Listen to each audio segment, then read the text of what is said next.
छलियापुर नाम के गांव में चंदन नाम का एक आदमी रहता था। चंदन बहुत ही दयालु और भला आदमी था। वो हमेशा किसी न किसी की मदद करता रहता था। चंदन की इसी मदद करने वाली आदत के कारण गांव के सभी लोग उसको बहुत मानते थे। चंदन के परिवार में उसके अलावा उसकी पत्नी और एक बेटी थी। चंदन की पत्नी का नाम रीमा था, जो चंदन के स्वभाव के बिल्कुल विपरीत थी। जिस तरह चंदन को दूसरों की मदद कर खुशी मिलती थी, उसके विपरीत रीमा कभी किसी की मदद नहीं करती थी। चंदन की पत्नी रीमा को चंदन की इस मदद करने वाली आदत से बहुत चीड़ होती थी। वो हमेशा चंदन को दूसरों की मदद करने के लिए भला बुरा बोलती रहती थी। एक दिन इसी तरह चंदन अपने खेत पर काम कर और गांव वालों की मदद कर घर थोड़ी देरी से पहुंचता है। उसके घर पहुंचते ही रीमा उसको ताने मारना शुरू कर देती है। देखो देखो, आ गए दानवीर कर्ण के चचेरे भाई। इनसे अपना काम तो पूरा नहीं होता है, पर दूसरों की मदद करने बोलो तो उसमें आगे रहते हैं। रीमा जब चंदन को ताने मार रही होती है, उस वक्त उसकी बेटी वहीं बैठकर खेल रही होती है। अरे रीमा, कम से कम बच्ची के सामने तो उल्टी बात मत किया करो। खुशी उठ चल, जा बाहर जाकर खेल। माँ के बोलते ही खुशी बाहर खेलने चली जाती है। और आज गांव में कितनों की मदद करके आए हो? खुद के खेत का काम पूरा हुआ या दूसरों की मदद करने के चक्कर में अपने खेत में काम करना भूल गए? हाँ, अपने खेत की पूरी जोताई तो हो गई है, बस कल जाकर बीज छिड़क दूंगा। तुम मुझे ये बताओ, तुम कितने दिनों से अपने खेत की जोताई कर रहे हो? आज जाकर तुम्हारा जोताई का काम पूरा हुआ है। अब पता नहीं कितने दिन तुम बीजों की बुआई करोगे और पता नहीं कब तक घर में अनाज आएगा। क्या हुआ, तुम आज कुछ ज्यादा उखड़ी उखड़ी सी लग रही हो? हाँ तो क्या करूं, तुमको तो गांव वालों की पड़ी रहती है। कभी तुमने यह जानने की कोशिश की है कि घर में कितने दिन का अनाज बचा है? जाओ और जाकर एक बार रसोई घर में जाकर देखो, खाली 2-3 दिन का राशन है। और हमारे यहाँ पुरखों का खजाना तो नहीं है कि जब मर्जी अनाज खरीद लाए। रीमा को इतना परेशान देख चंदन उसे दिलासा देने की कोशिश करता है। तुम मत चिंता करो, मैं कल खेत में बुआई का काम भी पूरा कर लूंगा और समय मिला तो किराना वाले के पास से घर के लिए राशन भी लेता आऊंगा। पैसे है तुम्हारे पास जो तुम राशन ले आओगे? नहीं, पैसे तो नहीं है, पर देखता हूं उधारी ले आऊंगा और पैसे आने पर राशन के पैसे चुका दूंगा। चंदन की बातों से रीमा का गुस्सा शांत हो जाता है। ठीक है, चलो हाथ मुंह धो लो, मैं खाना लगा देती हूँ। अगली सुबह चंदन जल्दी उठ खेत पर निकलने के लिए तैयार हो जाता है। चलो रीमा, मैं खेत के लिए निकल रहा हूं, तुम अपना और खुशी का ध्यान रखना। रुको, अपना खाने का डिब्बा तो साथ लेते जाओ। पता नहीं फिर किसी की मदद करने में देर हो जाए। कम से कम खाने का डिब्बा साथ होगा तो खाना याद रहेगा। रीमा फौरन रसोई से खाने का डिब्बा ले आती है। और सुनो, याद रहे आते आते घर के लिए राशन लेते आना। ठीक है, मैं आते आते घर के लिए राशन लेते आऊंगा। चंदन घर से निकलकर सीधा अपने खेत पर जाता है। वो जल्दी जल्दी अपने खेत में बीज छिड़क देता है। चलो खेत का के लिए राशन ले लेता हूं, वरना आज भी रीमा बहुत ताने मारेगी। चंदन अपने खेत से सीधा रमेश काका की राशन की दुकान पर पहुंच जाता है। अरे आओ चंदन बेटा, कैसे आना हुआ? बस काका, घर का राशन खत्म हो गया था तो वही लेने आया हूं। रमेश काका चंदन को सारा राशन निकालकर दे देते हैं। बेटा तुम्हारे पूरे 210 रुपए हुए। काका, फिलहाल मेरे पास पैसे नहीं है, जैसे ही मेरे पास पैसे आ जाएंगे मैं आकर राशन के पूरे पैसे चुका दूंगा। चंदन को पूरे गांव वाले उसके अच्छे कामों और दूसरे की मदद करने के लिए बहुत प्रेम और आदर करते थे। इसीलिए रमेश काका भी उसे उधार देने से मना नहीं कर पाते। ठीक है बेटा, जैसा तुमको ठीक लगे। चंदन रमेश काका के यहाँ से राशन लेकर अपने घर की तरफ निकलता है। घर की तरफ जाते वक्त रास्ते में मंदिर के सामने चंदन को एक औरत और उसका एक बेटा दिखाई देते हैं, जो मंदिर के सामने बैठकर भीख मांग रहे थे। साहब, गरीब पर दया कीजिए और कुछ दे दीजिए। 2 दिन से बच्चे ने कुछ नहीं खाया है। माँ बेटे की ऐसी हालत देख चंदन का दिल तुरंत पसीज जाता है और वो अपने राशन की थैली उनको दे देता है। ये लो बहन, इसमें कुछ दिन का राशन है, शायद आपकी कुछ मदद हो जाए। आपका बहुत बहुत धन्यवाद भाई। आपने एक भूखे को खाना दिया है। आपके घर कभी अनाज की कमी नहीं होगी। चंदन उनको अपना राशन देकर वहां से घर की तरफ निकल जाता है। घर की तरफ जाते वक्त उसको रीमा का ख्याल आ जाता है। अरे ये क्या, मैंने घर का राशन तो उनको दे दिया है और घर पर रीमा मेरा इंतजार कर सोच रही होगी मैं राशन लेकर आऊंगा। चलो अब क्या, चलते हैं, देखते हैं, जो होगा सो होगा। चंदन जब घर पहुंचता है तो देखता है रीमा उसका इंतजार कर रही होती है। आ गए आप? चलिए हाथ मुंह धो लीजिए, मैं खाना लगा देती हूँ। रीमा जब चंदन को सीधा खाना खाने के लिए बोलती है तो चंदन सोचता है। चलो आज बच गया, शायद ये राशन का भूल गई है, कल मैं याद से राशन ले आऊंगा। ठीक है, मैं हाथ मुंह धोकर आता हूं, तब तक तुम खाना लगा दो और खुशी को भी बुला लो खाना खाने। खुशी तो कब का खाना खाकर सोने चली गई। ठीक है, फिर मैं आता हूं हाथ मुंह धोकर। चंदन हाथ मुंह धोने चला जाता है और रीमा खाना परोसकर चंदन का इंतजार करने लगती है। चंदन हाथ मुंह धोकर जैसे ही खाना खाने बैठता है, वैसे ही रीमा राशन का पूछती है। क्या हुआ? तुम तो आज राशन लाने वाले थे ना, भूल गए क्या? रीमा का ये सवाल सुनते ही वो परेशान हो जाता है और मन ही मन में सोचता है। अब इसको कैसे बताऊं, मैंने अपने घर का राशन किसी को दे दिया है। चलो, अब झूठ तो नहीं बोल सकता हूं, जो सच है बोल देता हूं। हाँ, मैंने राशन तो लिया था, पर क्या तुमने राशन लिया था तो कहाँ है राशन? मैं जब रमेश काका के यहां से राशन लेकर आ रहा था, तभी मंदिर के पास मैंने एक माँ बेटे को भीख मांगते देखा, तो मुझसे रहा नहीं गया, तो मैंने अपना राशन उनको दे दिया। क्या कहा तुमने? तुमने अपने घर का राशन उनको दे दिया? कब सुधरोगे तुम? मैं तो परेशान हो गई हूँ तुम्हारे इस मदद करने वाले आदत से। कभी तुम अपने खेत का काम छोड़ किसी की मदद करने लगते हो, कभी तुम अपने घर का राशन किसी को दे के चले आते हो। अब तो तुम घर का राशन दान कर आए हो, अब हम क्या खाएंगे? तुम्हारी इस आदत की वजह से किसी दिन हम भूखे मर जाएंगे। ऐसा क्यों बोल रही हो रीमा? मैं कल ले आऊंगा राशन। कल कहाँ से ले आओगे? आज का राशन भी तुम उधार पे लेकर आ रहे थे, तो कल फिर से उधार थोड़ी देंगे रमेश काका। तुम उसकी चिंता छोड़ो, मैं कल राशन ले आऊंगा किसी तरह। चंदन और रीमा दोनों खाना खाकर सोने चले जाते हैं। रीमा तो सो जाती है, पर चंदन को नींद नहीं आ रही होती। चंदन खटिया पर बैठा हुआ था, तभी रीमा की भी नींद खुल जाती है। चंदन को जागा देख रीमा पूछती है। क्या हुआ, तुम अब तक सोए नहीं? नहीं, बस नींद नहीं आ रही है, तुम सो जाओ, मैं थोड़ा बाहर टहल कर आता हूँ। ठीक है, तुम टहल कर आओ, मैं सोने जा रही हूँ। चंदन घर के बाहर आकर टहलने लगता है। टहलते टहलते चंदन सोचता है। रीमा को बोल तो दिया है, पर कल कहाँ से ले आऊंगा राशन? रमेश काका ने आज तो उधार दे दिया, पर कल किस मुंह से उनसे उधार मांगूंगा? चंदन जब ये सोच रहा होता है, तभी उसके घर के बाहर एक बूढ़ी अम्मा आती है। बेटा, कुछ खाने को है क्या? बड़ी जोरों से भूख लगी है। रुको अम्मा, देखता हूँ शायद रसोई में कुछ खाने को हो। चंदन जाकर कुछ खाने के लिए रसोई में ढूंढने लगता है, पर रसोई में केवल रोटी बची हुई थी। अरे ये क्या, बस रोटी है, अब क्या करूं?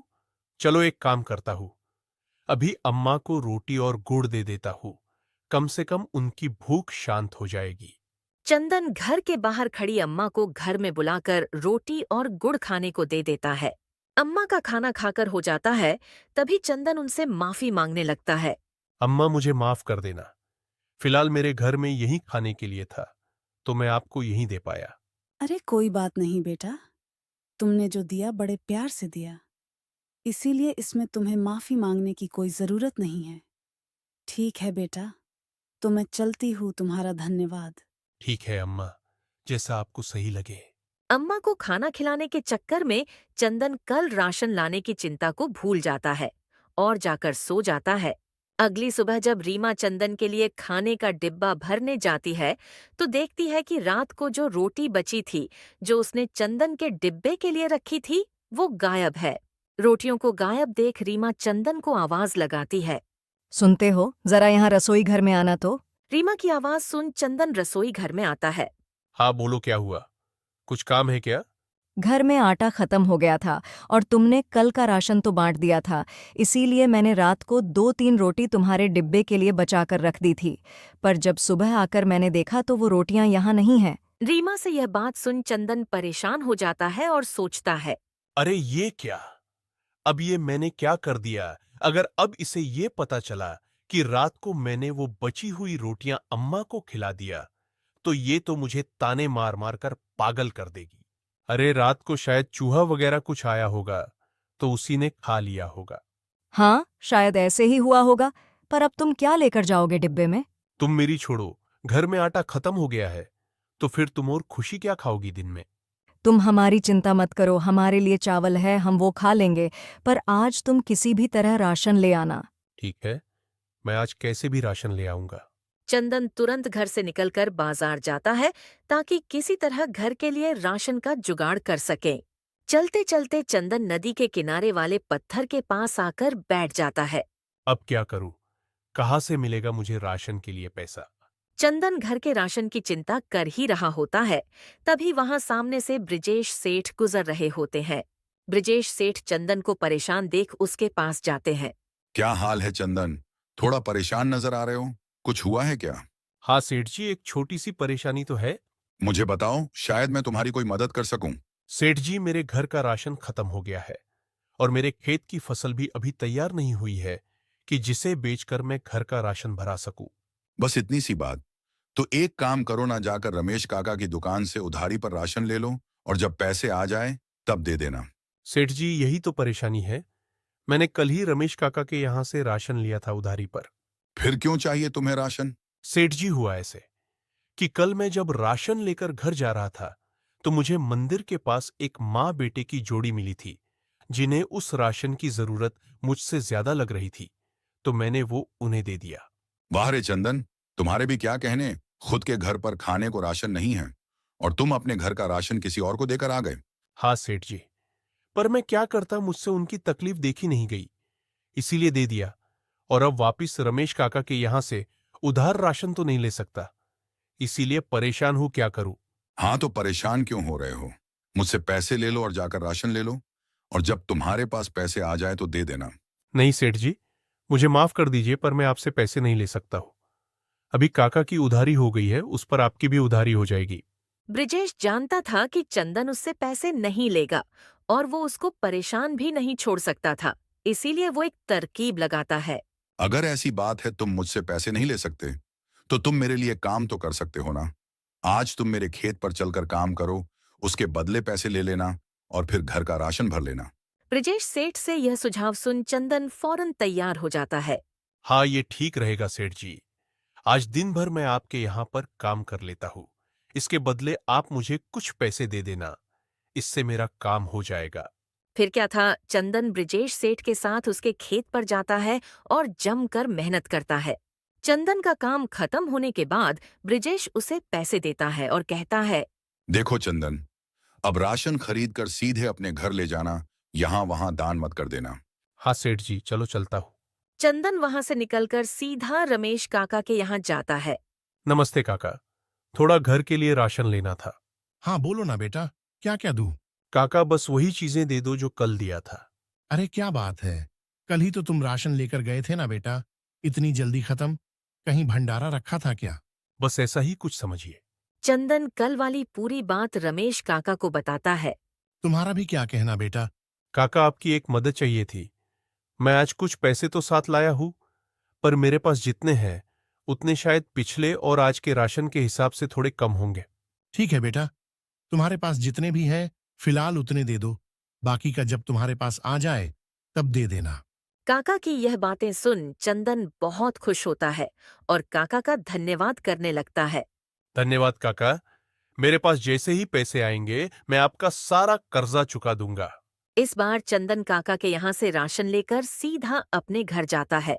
चंदन घर पहुँचते ही रीमा को आवाज लगाता है। ओ रीमा, कहाँ हो? देखो तो मैं क्या लाया हूँ। चंदन की आवाज सुन रीमा वहां आ जाती है। चंदन के पास राशन की गोनी देख रीमा बोलती है।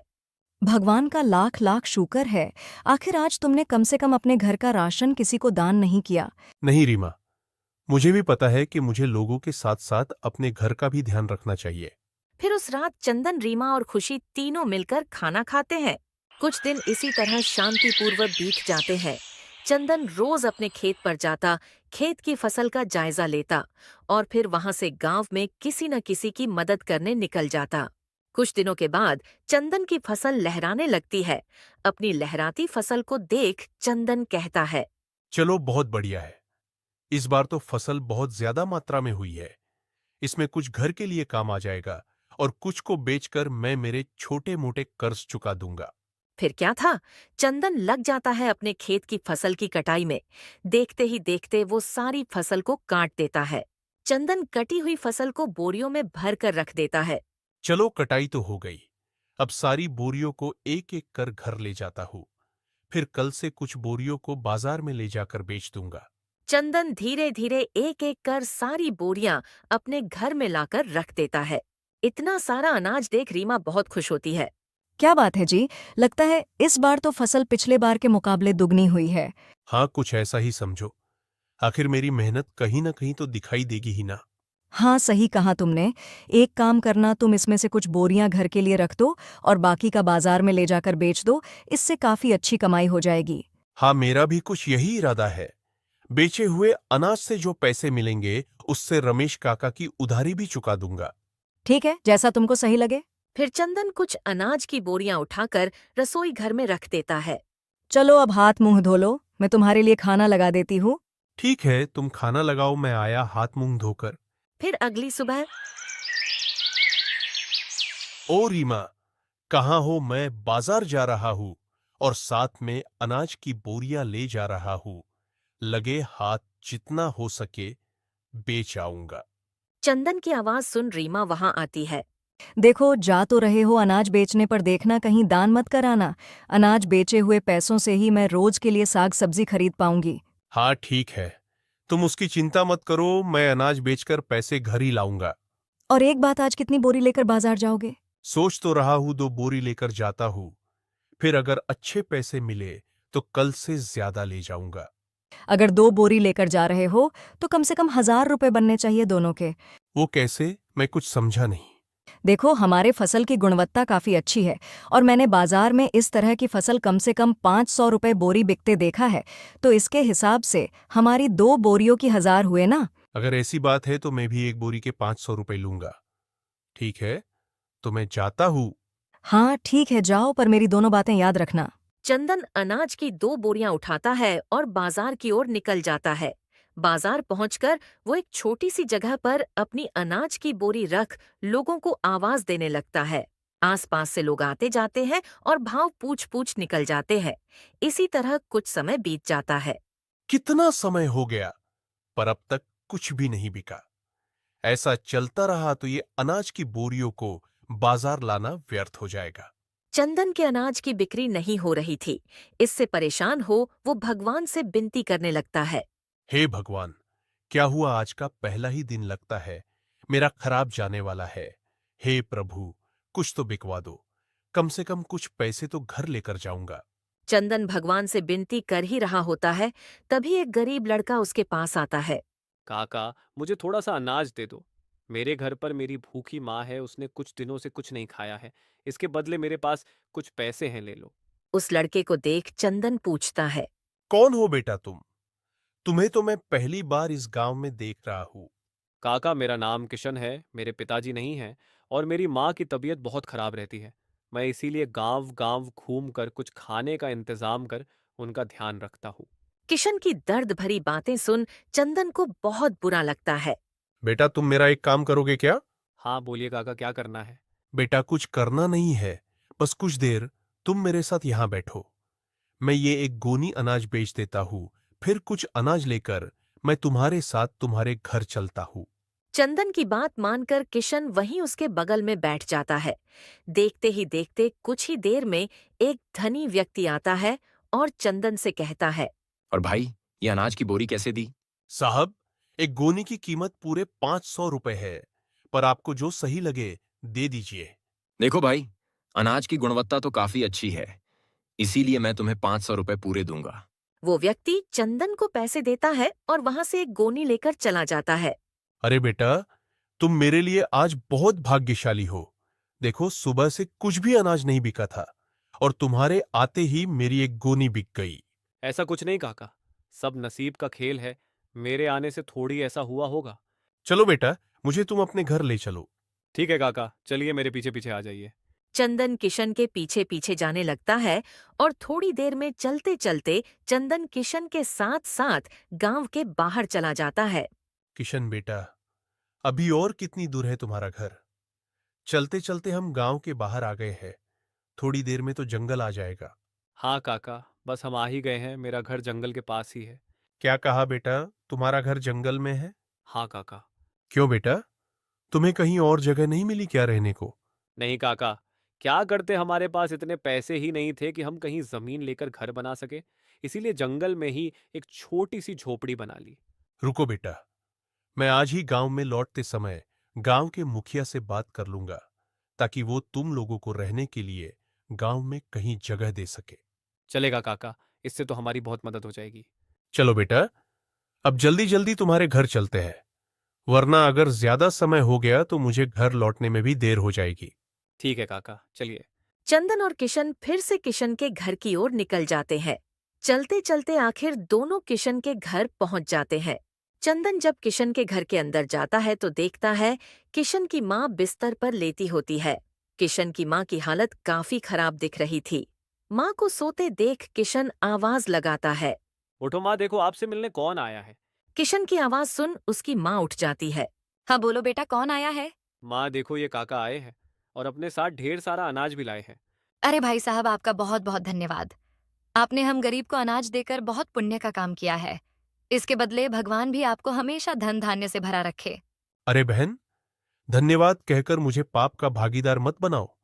इस समय मुझसे ज्यादा इस अनाज की जरूरत आपको और किशन को है। और वो कहते हैं ना, जिसके नसीब में जो है उसको वो जरूर मिलता है। वैसे ही समझिए, ये अनाज आप लोगों के नसीब का है। क्या बात कही है भाई साहब आपने। सच में आपके जैसे अगर हर इंसान सोचने लगे तो कितने लोगों की मदद हो जाएगी। बहन, एक बात पूछूं आपसे, बुरा तो नहीं मानोगी? नहीं भाई, पूछिए, क्या पूछना है? बहन, आप दोनों गांव से इतनी दूर रहते हो, उस पर आपकी तबीयत खराब रहती है। आप लोगों को डर नहीं लगता जंगली जानवरों का? डर किस बात का भाई साहब? अभी कुछ देर पहले जो आपने बात कही थी, मैं भी उस बात को बहुत मानती हूँ। हम गरीब के नसीब में जो लिखा है उसको तो हमें सहना ही होगा। और रही बात जंगल में रहने की, तो किशन के पिता के गुजर जाने के बाद घर का खर्च चलाना भारी हो गया था। और थोड़ी कुछ उनकी जमीन थी, वो भी उनके बड़े भाइयों ने छीन ली। तब से मैंने और किशन ने यहाँ रहने के लिए अपने लिए एक छोटी सी झोपड़ी बना ली। अब आपको फिक्र करने की कोई जरूरत नहीं बहन।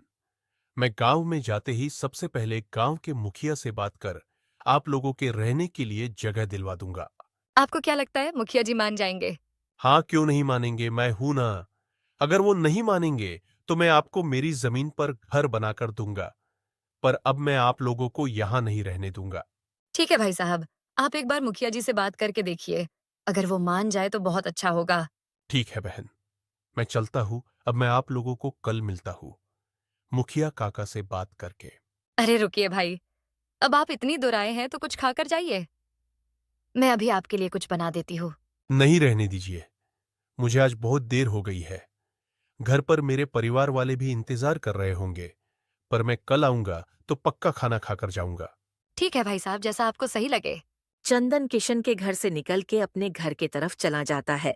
चलते चलते चंदन अभी किशन के घर से थोड़ी दूरी पर आया ही था, तभी उसको याद आता है कि उसने अनाज के बदले किशन से कुछ पैसे लिए थे। हे भगवान, ये क्या करने जा रहा था मैं? अच्छा हुआ सही समय पर याद आ गया, वरना घर पहुंच जाता तो किशन के पैसे भी मुझे रीमा को देने पड़ते। चलो, अभी ज्यादा दूर नहीं आया हूं तो ये पैसे ले जाकर किशन को फिर से दे देता हूं। चंदन किशन के पैसे लौटाने फिर से किशन के घर की तरफ चला जाता है, पर जैसे ही चंदन किशन के घर के सामने आता है तो देखता है वहां कोई घर नहीं है। ये देख चंदन चौंक जाता है। ये क्या हो गया? अभी कुछ देर पहले तो यहां किशन का घर था और इतने ही देर में गायब हो गया। कहीं मैं कोई सपना तो नहीं देख रहा हूं? नहीं, ये कोई सपना नहीं है। लगता है मैं रास्ता भटक गया हूं। अरे नहीं, ऐसा नहीं हो सकता। मुझे पक्का याद है, यहीं पर तो किशन का घर था। ठीक उसके घर के बगल में यह झाड़ था जिस पर चिड़िया का घोंसला है। अब चंदन को थोड़ा डर लगने लगता है तो वो वहां से भागने की सोचता है। अब मुझे यहां कुछ ठीक नहीं लग रहा है। फिलहाल मैं यहां से निकलता हूं, कल आकर किशन के पैसे लौटाने की सोचूंगा। चंदन बिना यहाँ वहां देखे सीधा वहां से भाग जाता है और अपने घर की ओर निकल जाता है। भागते भागते चंदन अपने घर पर आता है और रीमा को जोर जोर से आवाज लगाने लगता है। चंदन को इतनी जोर जोर से चिल्लाते सुन रीमा वहां भागते भागते आती है। क्या हुआ, इतनी जोर से क्यों बुलाया? घर आते आते कहीं भूत देख लिया क्या? कुछ ऐसा ही समझो। चलो बहाने मत बनाओ और ये बताओ अनाज की दोनों बोरियां बिकी या उन्हें दान कराए। चंदन अपने साथ हुए वाक्य से पहले ही थोड़ा डरा होता है और रीमा की ये बात सुन चंदन और थोड़ा सहम जाता है। अब इसको कैसे बता दूं मैं एक गोनी अनाज किसी को दे आया हूं और जिसे देकर आया वो वहां से गायब भी हो गया। बोलो क्या सोच रहे हो? मुझे पता है कोई ना कोई बहाना बना रहे हो मुझे बेवकूफ बनाने के लिए। बोलो, बोलते क्यों नहीं हो? अरे बोलने तो दो, बोलने दे नहीं रही हो और बोल रही हो, बोलो। हाँ तो सुनो, एक गोनी बिक गई और एक गोनी मैं किसी को दे आया हूं। रीमा ने जब ये बात सुनी तो वो तो आग बबूला हो गई। क्या कहा तुमने? एक गोनी ऐसे ही दे आए? मैंने तुम्हें सुबह ही मना किया था ना। कब सुधरोगे तुम? तुम्हें इतना समझाने के बाद भी तुम वही काम कराए? देखो रीमा, मैंने 2 गोनियों में से एक गोनी तो बेची है और मुझे उसके पूरे 500 रुपए मिले हैं। हाँ, पर मैंने सुबह क्या कहा था? तुम 2 गोनियां लेकर जा रहे हो तो दोनों बेच कर आना। दान करने नहीं बोला था, याद है ना? हाँ रीमा, मुझे सब याद है, पर तुम तो जानती हो मैं किसी को परेशान नहीं देख सकता। हाँ, ये सही है। तुम बाकी लोगों को परेशान नहीं देख सकते, पर हम घर वालों को परेशान करने मजा आता है। नहीं रीमा, ऐसी कोई बात नहीं है। मैं जो भी करता हूं सब तुम लोगों के लिए ही तो करता हूं। चंदन इसी तरह मीठी मीठी बातों से रीमा को मना लेता है। चलो अब मस्का मत मारो और ये बताओ एक गोनी किसको दान करके आए हो? आज जब मैं बाजार में अनाज बेच रहा था तो सुबह से दोपहर हो गई थी, पर कुछ भी नहीं बिका था। तभी अचानक एक लड़का आया जिसने मुझे कुछ पैसे दिए और कहा, काका, इतने पैसे में जितना अनाज आ जाए दे दो, मेरी माँ की तबीयत बहुत खराब है। उन्होंने कुछ खिलाया नहीं तो उनकी तबीयत और खराब हो जाएगी। मुझसे उसकी ये हालत देखी नहीं गई तो मैंने उसे अपने पास बिठा लिया और कहा, तुम थोड़ी देर रुको, मैं ये एक गोनी अनाज बेच देता हूं, फिर उसके साथ जाकर अनाज की एक गोनी उसके घर छोड़ाऊंगा। इतना बोलते ही वहां एक व्यक्ति आया और बिना मोल भाव के एक गोनी के 500 रुपए देकर ले गया। ये तो थोड़ा ताज्जुब की बात है। हाँ रीमा, आगे तो सुनो। क्या हुआ, जब मैं उसके साथ अनाज की गोनी उसके घर छोड़ने गया तो पहले तो उसका घर जंगल के अंदर, और जब मैं उसके घर उसकी मां से मिल अनाज की गोनी देकर वापस आ रहा था तभी मुझे याद आया कि मेरे पास किशन के पैसे हैं। मैंने सोचा उसके पैसे वापस कराता, पर मैं जैसे ही पैसे देने वापस किशन के घर गया तो क्या देखता हूं वहां किशन का घर था ही नहीं। चंदन की ये बातें सुन रीमा भी चौंक जाती है। क्या कहा तुमने? कहीं तुम मुझसे झूठ तो नहीं बोल रहे हो? नहीं रीमा, मैं क्यों झूठ बोलूंगा तुमसे। चलो जाने दो, अच्छा हुआ तुम्हें कुछ नहीं हुआ। चलो अब खाना खा लो और आराम कर लो, फिर कल बाजार भी जाना है ना बाकी की गोनियां बेचने। ठीक है, चलो खाना लगा दो। चंदन खाना खाकर सो रहा होता है, तभी उसके सपने में लक्ष्मी माता आती है और कहती है, बेटा चंदन, मैं तुमसे बहुत ज्यादा खुश हूँ। मैं तुम्हें आशीर्वाद देती हूँ कि तुम्हारे मेहनत से उगा हर अनाज सोने के बराबर होगा और आज के बाद कभी तुम्हें किसी चीज की समस्याएं नहीं होगी। और तुम्हें लोगों की मदद करना पसंद है ना, तो अब तुम्हारे पास इतना धन होगा कि तुम जितना मर्जी उतना लोगों की मदद कर सकते हो। चंदन सपने में लक्ष्मी माता को देखकर बहुत प्रसन्न होता है और जब वो उठता है तो देखता है सुबह हो चुकी होती है। चंदन तुरंत रीमा को आवाज लगाता है और अपने सपने के बारे में सब कुछ बता देता है। चंदन के सपने के बारे में सुन रीमा बोलती है, ये तो बहुत शुभ सपना देखा है तुमने। चलो कम से कम लक्ष्मी माँ तो तुम पर मेहरबान है। चलो अब नहा धोकर नाश्ता कर लो, फिर बाजार भी तो जाना है। हाँ बस तुम नाश्ता लगाओ, मैं अभी आया नहाकर। चंदन फटाफट नहाकर नाश्ता करने बैठ जाता है। वो जल्दी जल्दी नाश्ता कर बाजार जाने के लिए तैयार हो जाता है। आज कितनी गोनियां ले जाने की सोच रहे हो? कल एक गोनी का पैसा नहीं मिल पाया था ना, तो आज उसकी भरपाई कर दूंगा। आज 3 गोनियां ले जा रहा हूं। चंदन जब एक गोनी उठाने जाता है तो उससे वो गोनी नहीं उठती। अचानक इन गोनियों में ऐसा क्या आ गया जो ये इतनी भारी हो गई है।